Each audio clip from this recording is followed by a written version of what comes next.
tap, blah blah blah blah blah blah. Blah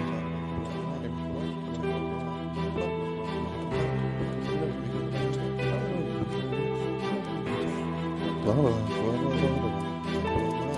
Welcome to Magic the Chat. Hello everybody and welcome back to another episode of Magic the Chatter. I'm your host Carl, and today we're going to be talking some more Modern Horizons 3. I know you may be looking at the title and thinking, perfect pairs? What's that supposed to mean? Well, you know when you go to a fancy restaurant and they pair you with a drink to go with your food? I thought we'd look at some of the commanders for Modern Horizons 3 and I'll give you a perfect pairing of a card under £1 to pick up for that deck that will go straight in and will do work for you. So, without further ado, let's get into it. Arna Kennerude's Sky Captain is the first one we're going to talk about. Now, Arna Kennerude is 2, a white, a blue and a black for a 4/4 human knight with flying, lifelink and ward, discard card. Whenever a modified creature you control attacks, double the number each kind of counter on it, and then for each non-token permanent attached to it, create a token that's a copy of that permanent attached to that creature. So, Arna Kennerude, you want to be playing modified creatures, you want to be making your creatures modified, and you want to be doubling up on all the abilities attached to it. My perfect pairing for that card is Sage's Reverie. Sage's Reverie is 3 and a white for an enchantment or an enchant creature. When Sage's Reverie enters the battlefield, draw a card for each aura you control attached to that creature. Enchanted creature gets +1/+1 for each aura you control that's attached to a creature. So, this card is a value engine in this deck. Yes, you only get to copy once, but that's why we're going to talk about a sneaky little bonus card in a minute. What's most important about this card is it's worth 50p. It is dirt cheap. It's going to go in this deck, it's going to do a lot of work, and you always want card draw. This is a great source of card draw for very cheap.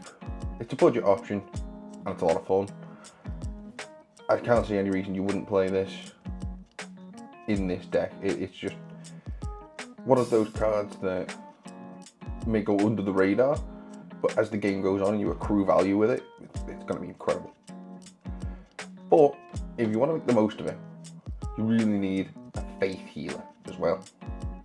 Faith Healer is 1 and a white for a 1/1 cleric with sacrifice and enchantment, gain life equal to the sacrifice and enchantment's total casting cost. Now, I know I said it was perfect pairings, but this card is another one that could go in this deck, and I think this gives you the most value from Arna Kennerude. I just wanted to add this in addition because I think it's a really good card. Again, pretty cheap to pick up, and there's no reason you wouldn't play it. It's the life gain is incidental and not the greatest thing in the world, but the ability to double up on the doubling up of your modified permanents, it's excellent. Play Sage's Reverie, attack with Arna, make another Sage's Reverie. Next turn, you wouldn't be able to get another Sage's Reverie because of the way the trigger works on Arna. You can if you've got a Faith Healer. Up next, we have Gengar, Future Shaper. Gengar Future Shaper is 2, a white and a blue for a 2/5 Moonfolk Wizard with whenever another non-token permanent you control leaves the battlefield, choose one that hasn't been chosen this turn. Create a creature token with those characteristics. A 2/2 white fox with vigilance, a 1/2 blue moonfolk with flying, or a 1/1 black rat with lifelink. Pay 3, a white and a blue to put a 1/1 counter on each creature you control. Now, Gengar I think is one of the more interesting cards from Modern Horizons for Commander. I think on its own he's just a great value engine. I think the versatility as well of having those 3 options to choose from. The rat can get you back into a game with their lifelink. The Moonfolk can block a problematic creature, and Vigilance is always useful on the Fox. And the card that I have picked to perfectly pair with Gengar is Abuelo, Ancestral Echo. 1, a white and a blue for a 2/2 Spirit with flying and ward 2. You can pay 1, a white and a blue, and exile another target creature or artifact you control, and return to the battlefield under its owner's control at the beginning of the next end step. Now, Abuelo, I think, it's a card from Ixalan, and I think really went under the radar. And I'm a big fan of Blink style effects, especially Blink style decks. And I think Genku is a deck that I might look to build. And Abuelo is certainly a card that will be going straight into the 99. I think the value you can get off Abuelo is just insane.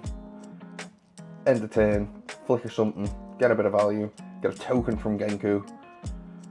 It's really good. And don't discount the ward cost on Abuelo as well. That ward cost, that's a real cost. That turns a Path to Exile into a 3 mana removal spell rather than a 1 mana removal spell. And that can matter. On top of all that, Abuelo is dirt cheap to pick up. 5 pence I've seen them go for on a SCG, or 5 cents I suppose, but very cheap, very cost effective, and I think 3 mana to blink something. It's an Eldrazi Displacer, which is another option you could go with, but then you need the colourless and that's a whole different problem. So Abuelo is my pick for the Genku Future Shaper deck. On to the next one. Imia Ioner. Imia Ioner is 6, a black and a red for a 5/5 demon with affinity for artifacts. When it enters the battlefield, you draw X cards and lose X life, where X is half the number of artifacts you control rounded down. You can pay 3, a red, sacrifice an artifact. Imia deals damage equal to the sacrificed artifact's mana value to any target. Now, Imia, this is another card that has me excited from Modern Horizons 3. I think the black-red artifact deck looks particularly good, and if you watched my last video, which I know a lot of you did, thank you by the way, that was a huge amount of views that I wasn't expecting. But you saw me talk about Cranial Ram, and this is the deck that Cranial Ram's probably going to end in. But my pick for the perfect pair for Imia is Mishra, Tamer of Macfala. 3, a black and a red for a 4/4 human artificer. Permanents you control have ward, sacrifice a permanent, which is particularly nasty. And each artifact card in your graveyard has on earth for 1, a black and a red.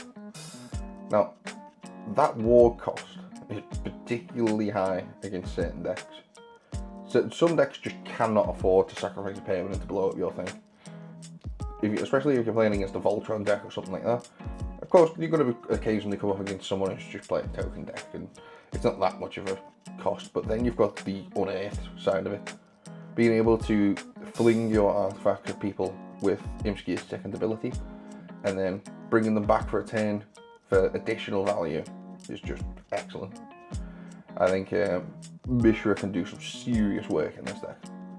Do not discount it. For as low as 10p, you can't complain. It's so cheap to pick up.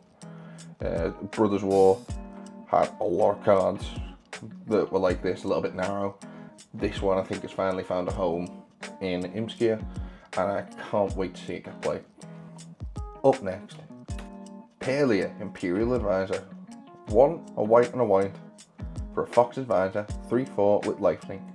Enchantment spells you cast have affinity for auras. Whenever you cast an aura spell that targets a modified permanent you control, draw a card. Now, Palea, I spoke about this in my pre-release. Palea is good. Palea gains a lot of life, and the affinity for auras part is particularly good, but the card draw as well, it really helps you ticking along, especially when this is in your command zone. We all know Mono White struggles to draw cards generally, not as much as it used to, but it's still a problem. And Palea having the ability to just draw cards from your command zone, we've seen this with Shram in the past, it's just really useful. And the perfect pair that I've picked for Palea is Armored Ascension, 3 and a white for an enchantment aura, enchanted creature has +1/+1 for each planes you control and has flying. Now, I know what you're thinking, 4 mana enchantment, that's a bit expensive. Well, yes and no. It is expensive, but this is a Palea deck. That is going to cost you most of the time 1 or 2 mana because of the affinity for auras. This deck's going to be chock full of auras, and this is just another one to go into it. The most important thing with Armored Ascension, for me personally, is the flying. I think evasion is really important to get on Palea, as it is in any Voltron deck. That's just one of the more important parts of a Voltron deck, being able to get your commander through. And I think for 4 mana, +1/+1 for each planes you control in mono white, that is huge. Like, that is it. That is gonna add up as the game goes on. I think you look at Palea and you think, if you were to cave just straight turn 3 Palea, turn 4 Armored Ascension, Palea is going to be a 7/8 with lifelink and flying. That is a threat. That is a 3-turn clock for commander damage, and for as low as 10p, this card, it's very cheap. M11 uncommon. It's just so cheap for such a good effect. Up next, Shield Gengar, Sire of Famine. 3, a black and a black for an Elder Demon, who's a 6/6 with flying, and sacrifice another creature, create a blood token. If you sacrifice an angel this way, create a number of blood tokens equal to its toughness instead. Pay hybrid Orzhov, hybrid Orzhov, hybrid Orzhov, sacrifice 6 blood tokens, return each creature card from your graveyard to the battlefield with a finality counter. Those creatures are vampires in addition to their other types. Now, Shield Gengar is a half aristocrat, half reanimated deck, and it's a very interesting deck. I think it's very powerful. I think that second ability particularly, because it doesn't care about things that have been put in there this turn. I know you get the finality counter, but there's ways around that. Especially on white, you've got Solemnity that you can play to stop that happening, but that's not my perfect pair. We've gone for another 3 mana enchantment instead, and that's Agent of the Iron Throne. Agent of the Iron Throne is a legendary enchantment background. Commander creatures you control have, whenever an artifact or creature you control is put into a graveyard from the battlefield, each opponent loses 1 life. That is making the most of both of Shield Gengar's abilities. At a baseline, you want to be sacking creatures to make blood tokens in this deck. Each sacrifice is going to drain your opponents for 1. Once you activate that second ability, that's 6 damage from blood tokens being sacrificed.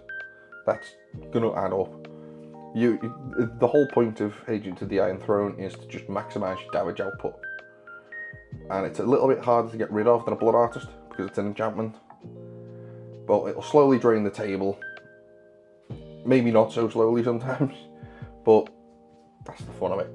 And for as little as 20 pence, I don't know how you can say no. On to the next one. 6.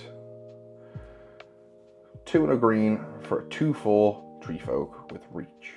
Whenever 6 attacks, mill 3 cards, you may put a land card from among them into your hand. As long as it's your turn, non-land permanent cards in your graveyard have retrace. 6 is a particularly powerful card, I think. Maybe I didn't think to play him as a commander when I first saw him. I just thought in the 99 of most green decks he's going to be useful. But as a commander, I do think there's a lot of things you can do with him. Most importantly, it's all the redundancy you're going to have. You're never going to be drawing dead because whenever you draw a land, you're just going to retrace it from your graveyard. Along that line, my perfect pairing is Turn Timber Sower, for 2 and a green, Elf Druid 3/3. Whenever one of my land cards are put into your graveyard from anywhere, creates a 0/1 plant token, and you can pay 1 and sacrifice 3 creatures to return target land card from your graveyard to your hand. Turn Timber Sower is going to give you so much extra value when you retrace. You're discarding a land, it's going into your graveyard, you're making a 1/1. Later on in the game, if you really need to cast a card from your graveyard, you pay 1, sacrifice 3 creatures to return a land card so you can recast something.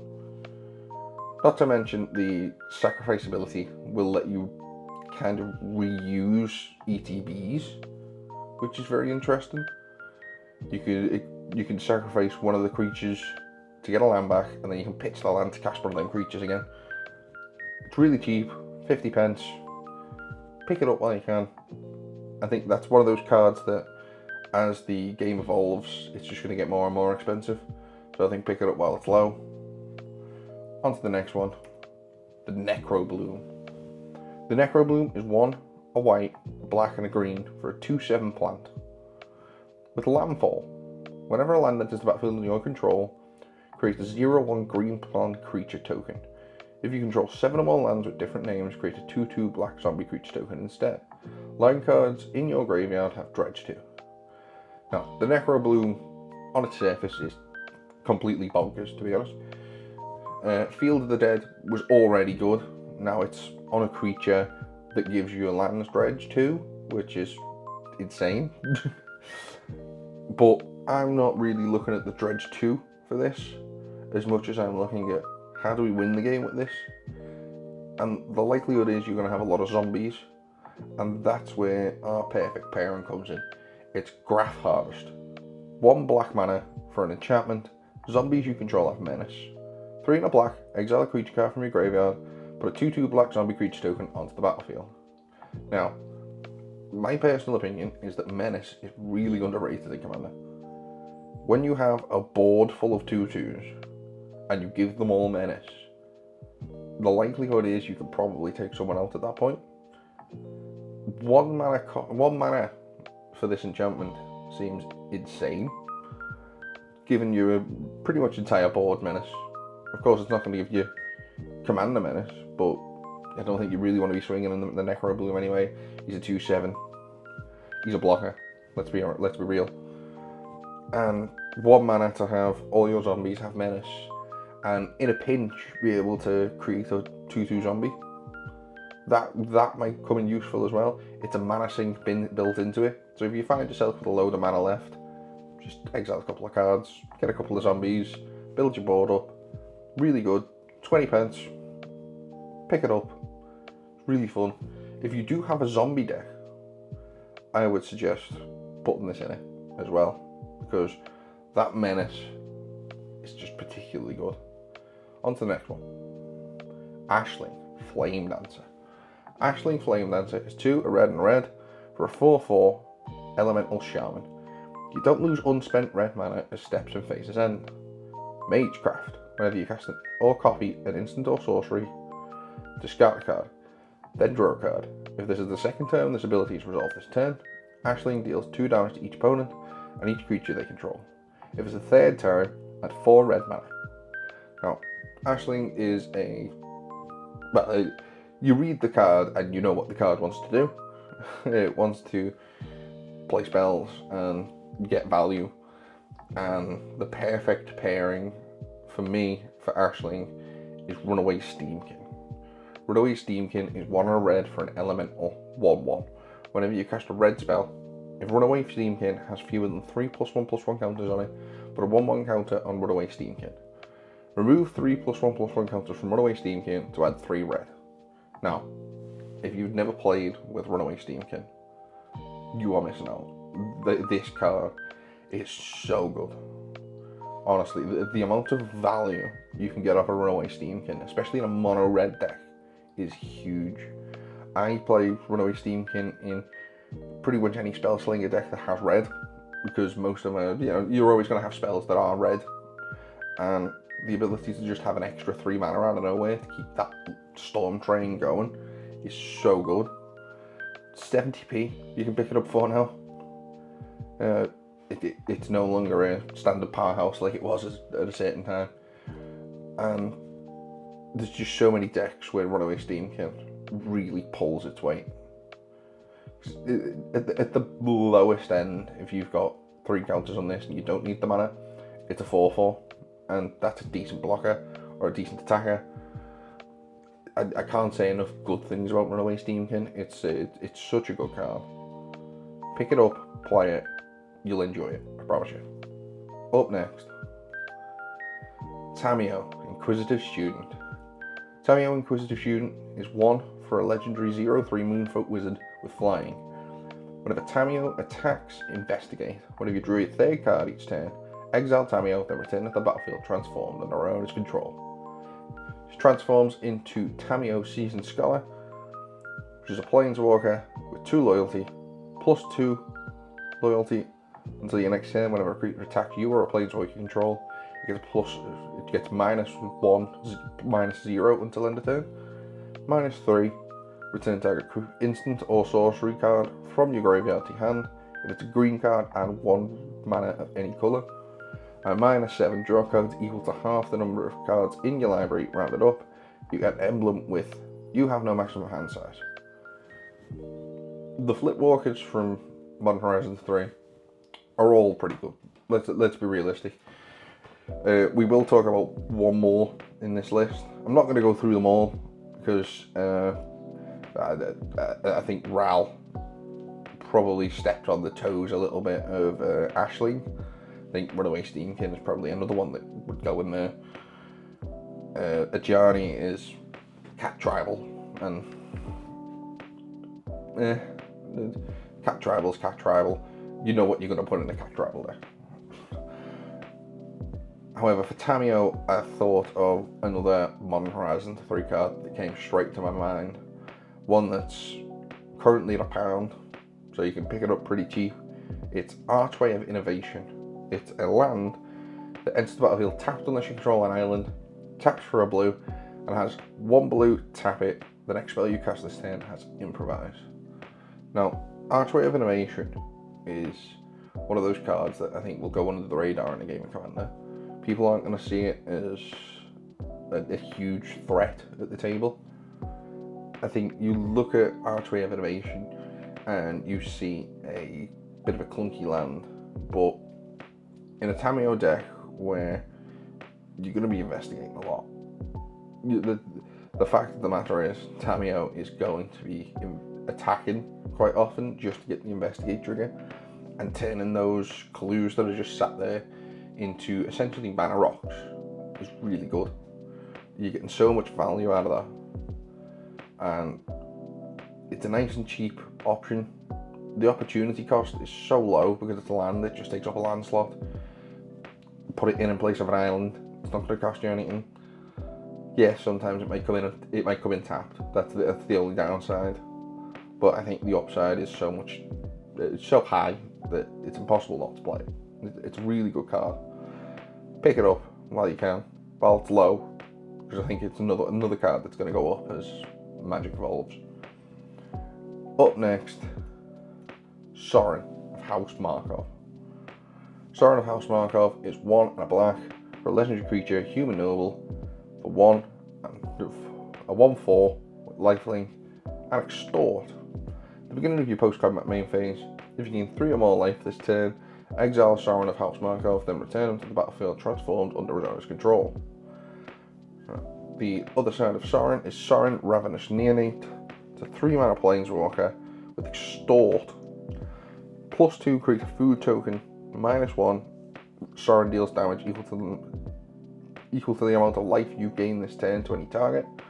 -6, gain control of the target creature. It becomes a vampire in addition to its other types, but a lifelink counter on it if you control a white permanent other than that creature or Sorin. So I think Sorin as a shell will be kind of a life gain build, but what it really is, it's a token deck. I think that +2 to create a food token, yes, that's a token, and I think you can make the most of that. And with that in mind, the card I've gone for as a perfect pair to Sorin is Campbell, Profiteering Mayor. 1, a white and a black for a 2/4 human advisor. Whenever 1 or more tokens enter the battlefield under your opponent's control, for each of them, create a tap token that's a copy of it. That ability triggers only once each turn. Whenever 1 or more tokens enter the battlefield under your control, each opponent loses 1 life and you gain 1 life. Now, Campbell, admittedly, is just a very good card, but I think particularly in this deck, he's going to shine. You're going to be making a food token every turn anyway, probably, unless you're minusing Sorin. But if you're minusing Sorin, it's probably because you cracked a food token or you've gained some life. Campbell is just so much value, especially in these days of Commander. when there are just so many tokens floating around, be it treasures, be it soldiers, be it spawns, scions. There are just so many tokens around right now that Kamal is getting better every set. And he's a relatively new card, but I think this is one that I'm going to try and pick up a playset of, so I've got a playset. It's just that good, I think. And it, currently at £1, which is one of the more expensive options we've looked at, along with Archway of Innovation. Yeah, it's one of those cards that I think people will see and think, oh, that's interesting on the battlefield, but I don't think they'll do anything about it until it really bites them in the arse. So that's it for this video. Thank you very much for watching. Before I go, I'd like to say thank you for all the support on my last video. The views I got on that were insane and not something I was expecting. For all of those of you that did watch it, if you come back to watch this video, I do hope you'll subscribe. If you enjoy what I do, follow me on Instagram on @the_chattering, on X @the_chattering. Leave a like, subscribe, and comment below what your favourite commander is from Modern Horizons 3. I'll see you again soon. Goodbye.